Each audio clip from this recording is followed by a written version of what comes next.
Welcome back to the Deep Dive. Today, we are tackling something that I know is a huge deal for a lot of you out there. Oh, yeah. We're jumping into securing Kubernetes and, all these cloud-native applications. It's a space where the complexity can feel, frankly, a little paralyzing. It really can.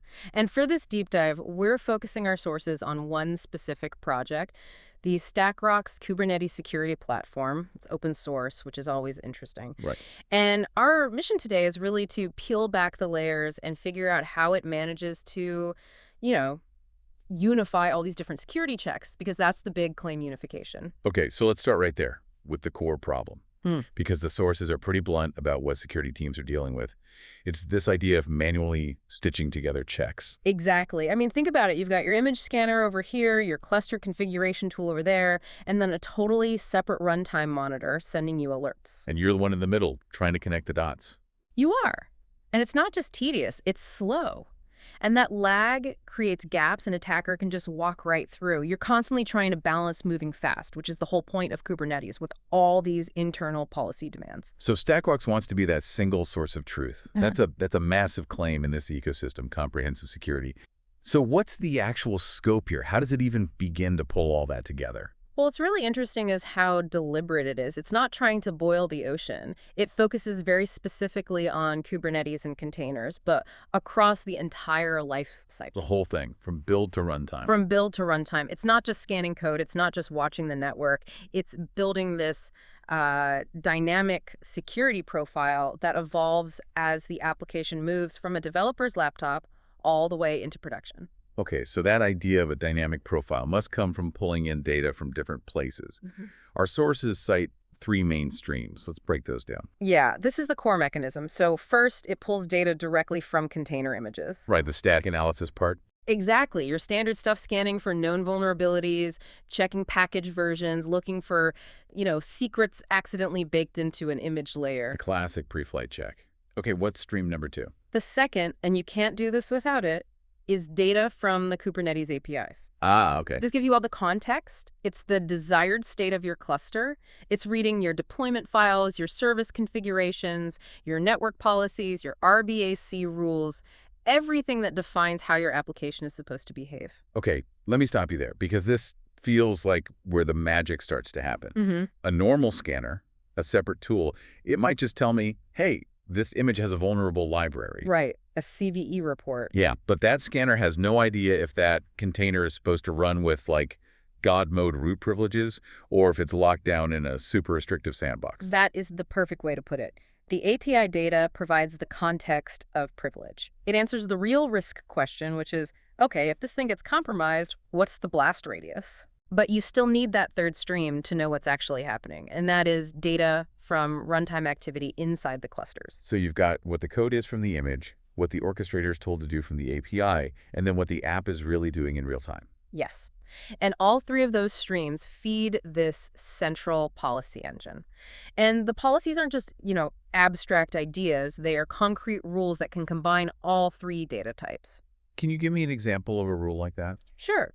You could write a policy that says, block any deployment if the image has a critical vulnerability, and the Kubernetes configuration for it asks for the ability to mount host paths. Wow, okay. That is light years beyond a simple alert. It's making a decision based on combined risk factors. Exactly. The source material gives us 4 big examples of what these policies map to. Let's run through them. Yeah. Exposed services, privilege use, image provenance, and network access patterns. Yeah, those 4 cover, probably 90% of the really bad Kubernetes risks.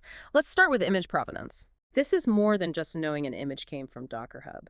It's about proving it came from your trusted internal registry, that it was signed by your build system, and that it hasn't been altered. So it stops a developer from accidentally pulling a compromised or, unofficial image from a public repo. Precisely. Okay, what about privilege use? In Kubernetes, that seems to be the difference between a small problem and a total cluster takeover. Absolutely. A policy here checks the manifest before it's even deployed. Is it asking for root? Is it trying to mount the Docker socket? The policy engine can just say nope to configurations that ask for way too many permissions. It enforces least privilege. And the last 2 are exposed services and network access patterns. They sound similar, but I'm guessing they're not. They're related, but one is about configuration and the other is about behavior. Exposed services is about checking the API objects. Like, is this internal database suddenly configured with a public-facing load balancer? That's a huge red flag. Config mistake. A config mistake. Network access patterns, on the other hand, is runtime. It's watching the actual traffic. Is that same database container, which had only talked to 2 other microservices, suddenly trying to call out to a weird IP address in a country you don't do business with? I see. One is what you said you would do, the other is what you're actually doing. You got it. That level of detail is, Yeah. it's genuinely powerful.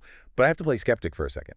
If StackRox gives you all these rules out of the box, aren't you just trading your manual mess for, I don't know, a potentially over-aggressive set of default rules that break everything? That is a crucial question, and the platform is designed to avoid that exact trap. This is key for anyone listening. Yeah. It's built for adaptation. You are not locked in. You can tweak the rules, change the thresholds, or, and this is the important part, write completely new ones from scratch based on your own internal standards. So it's a framework, and your team provides the context. The team provides the context, yes. Okay, that makes sense. Let's shift gears then to where these policies first get applied, the build phase. Right. Pre-deployment. We need to talk about vulnerability and configuration analysis. Right. This is all about prevention, catching the problem before it even gets scheduled onto a node. So we know it does image scanning. That's pretty standard. What's different about its approach? The main difference is how immediate the output is. I mean, it scans the metadata and packages like other tools, but the results aren't just put into a PDF report. They're fed directly back into that policy engine. To be used for what? To be used for deployment blocking. It's not just reporting a problem, it's providing a data point that, when combined with other risks, can trigger an immediate stop in your CI/CD pipeline. Making it an active gate, not just a passive report. An active gate, yes. But let's double-click on the configuration analysis part, because I feel like this is where the really sneaky risks in Kubernetes live. Yeah. You can have a perfectly clean, vulnerability-free image. Absolutely. But if you deploy it with a record YAML file, you're toast. 100%. The config analysis is a deep dive into the Kubernetes objects themselves. The pods, the deployments, the services. This isn't about flaws in your Java code. It's about flaws in your architecture. So what are the big red flags it's hunting for in those manifests? Well, the sources specifically call out settings tied to privilege escalation. If a container runs as root and also has that allow privilege escalation, true flag set. I mean, you've basically handed an attacker the keys to the host node. And it catches that before it's deployed. Catches it instantly. It also flags things like insecurely exposed ports, and this goes back to what we said earlier, any violations of custom policies your organization has defined. Give me a real-world example of one of those custom violations. Okay, let's go back to image provenance. Yeah. Say your company policy is only images signed by our corporate key and stored in our production registry are allowed in the production cluster. If a developer tries to push a manifest that points to an unsigned image, or maybe one from their personal Docker Hub account, the configuration analysis catches it right there. It's a policy violation, deployment blocked. It forces compliance at the gate. That's vital. But as we all know, prevention isn't foolproof. 0 days exist. Sophisticated attackers find a way in. So let's talk about the safety net.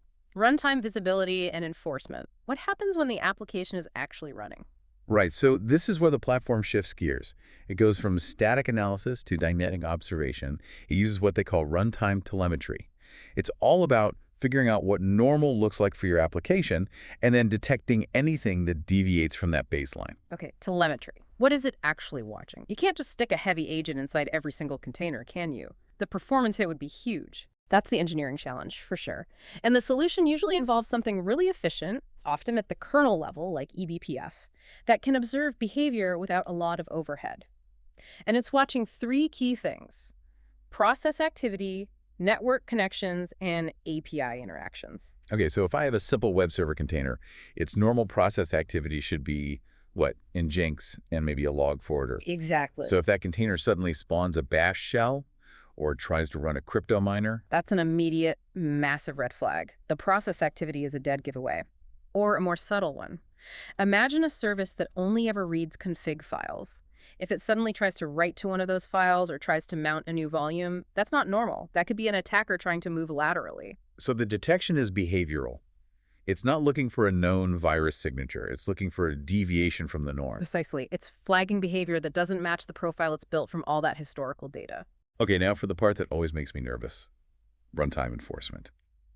If you detect something weird in a live production cluster, you can't just kill the pod, can you? I mean, Sure. what if it's a false positive? You could cause a massive outage. That is the #1 concern for any ops team, and the platform has to be flexible here. It has enforcement actions, yes, but the teams have total control over the severity and the context of those actions. What are the options? The main actions are pretty direct. It can block new deployments that violate a policy, or it can stop running workloads that are actively misbehaving. So how do you manage that risk of a false positive in production? You do it with layered enforcement. You set different rules for different environments. In your dev and staging clusters, for instance, you might set a policy violation to just create an alert. Maybe it automatically opens a Jira ticket for the developer. It's a warning. A learning tool. A learning tool, exactly. But for that same violation in your production environment, you might configure the action to be an automatic workload kill. No questions asked. You customize the rigor based on the environment's criticality. I see. So it's a governance tool in staging Hmm? and a defense shield in production. That makes a lot of sense. You get the safety without sacrificing speed. At the end of the day, it's about providing one place to ingest all this data, define smart rules that combine configuration and behavior, and then apply enforcement consistently across the whole lifecycle. It's trying to bring order to the chaos. We've covered a ton of ground here. For you listening, the real takeaway is that a tool like this is trying to solve that fragmentation problem. It's bringing your static build checks, your API configuration, and your dynamic runtime behavior all under one roof. And we have to reiterate a crucial point from the sources. The StackRox Kubernetes security platform is available for free on GitHub. It's open source. And that means it's accessible, it's transparent, and teams can adapt it without, a massive enterprise licensing fee. Right. We've definitely established that the technology provides the how.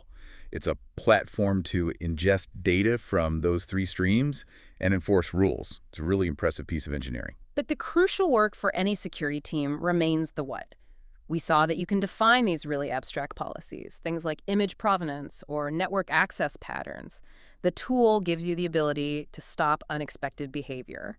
But first, you have to define what's expected. If your policy is vague, the best tool in the world is just checking the wrong boxes. Exactly. So the final thought we want to leave you with today builds right on that. If your goal is to stop the truly unexpected, the zero-day attack, the thing you haven't seen before, you have to think strategically about how you define your policies. So where do you even start when writing a rule for behavior you can't predict?